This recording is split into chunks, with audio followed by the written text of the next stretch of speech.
Hey people, Strategist 418 checking in with another one.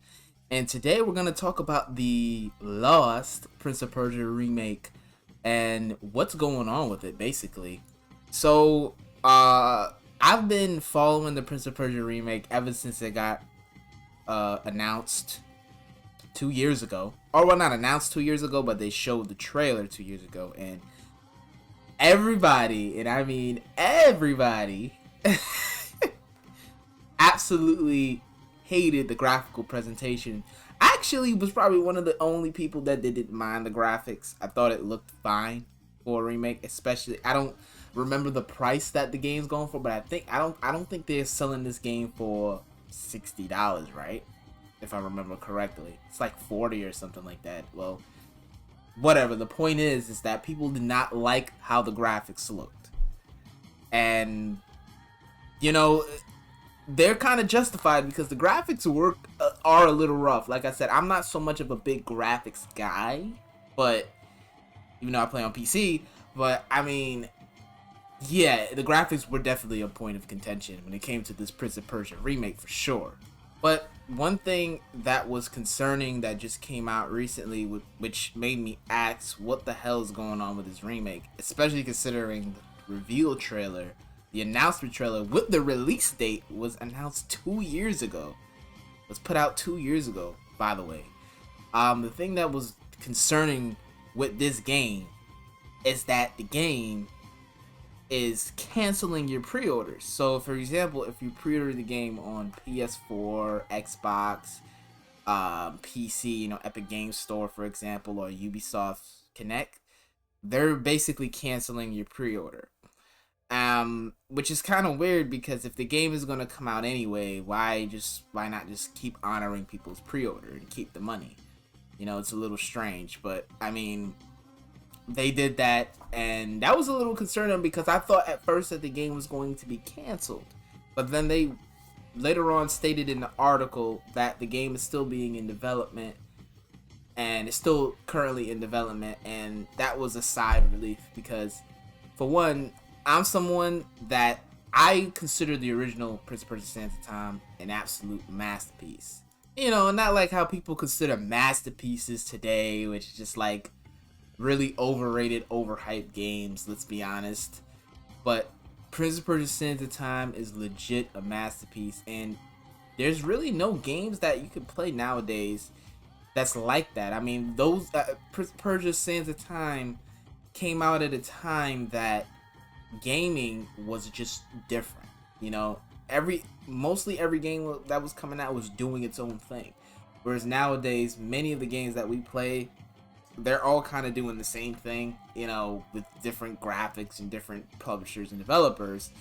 You know what I'm saying? But that game at that time, rewind mechanics, the acrobatic gameplay, that was something that was just not in any other game at the time. That, for lack of a better term, the game was revolutionary. It definitely was. So this is one of my favorite games of all time, easily probably like top 10, top 5, and I'm very excited for the remake, but I'm also anxious that are they just gonna have this game as vaporware or in development hell? That's gonna be the next thing that's the next thing that's on my mind at this point.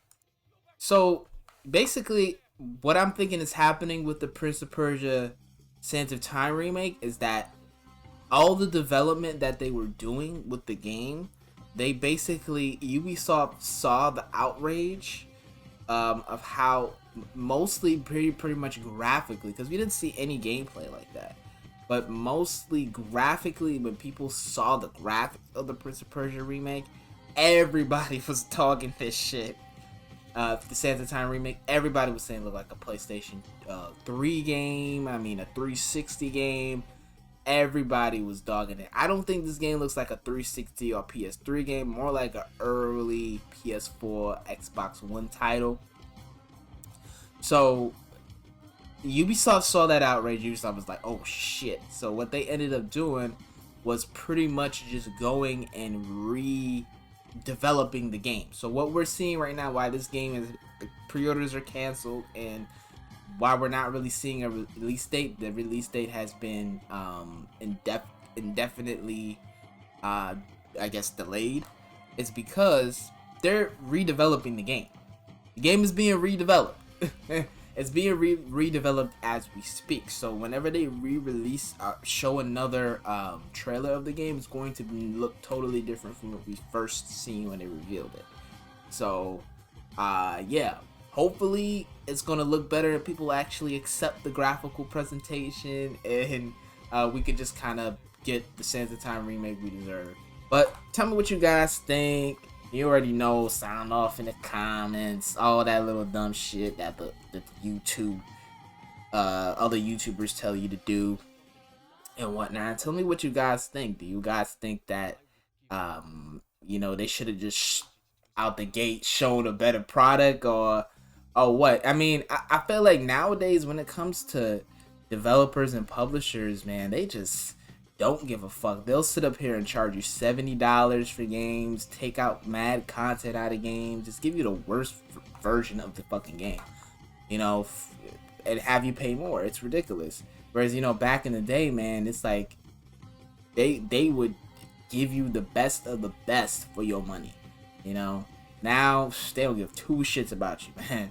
But anyway, guys, looking forward to the Sands of Time remake. Can't wait for it. Can't even talk. Can't wait for it. One of my favorite games of all time. An absolute masterpiece. Legit masterpiece. Not these bullshit masterpiece games that people be talking about nowadays. I'm not even going to name names. People are going to get mad. Anyway, Strategist 418. I love you. Hope you love me. Mo. Peace.